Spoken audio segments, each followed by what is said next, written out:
मित्रांनो, गगनबावड्यात एक ऑफबीट ठिकाण आज मी तुम्हाला दाखवणार आहे. तर हे ठिकाण बघण्यासाठी आपल्याला यावं लागतं बोरबेट या गावात.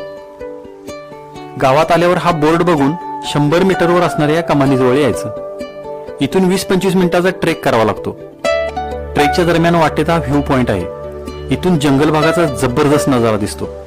वरती पठारावर आल्यावर हिरवेगार जंगल आणि त्याच्या समोरचा लखमापूर डॅमचा भन्नाट व्ह्यू दिसतो. पूर्ण पठार जांभ्या दगडाचे आहे. पठारावरच्या या 2 कमानी पार केल्या की मोरजाई देवीच्या गुहा मंदिर जवळ आपण येतो. आत गुहेत देवीची मूर्ती आहे.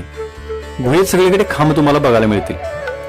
एका बाजूला या विरगळे आणि सतीशिळा ठेवलेल्या आहेत. गुहेतूनच पुढे गेल्यावरती सह्याद्रीची रांग दिसू लागते. या गुहेच्या वरती सुद्धा आपल्याला जाता येते. वरती आल्यावर तर संपूर्ण मुलूक नजरेच्या एकाच टप्प्यात दिसू लागतो. हा एक चांगला फोटोग्राफी आणि व्हिडिओग्राफी पॉइंट सुद्धा आहे. तर बघा, कधी येताय मोरजाई गुहा मंदिरला.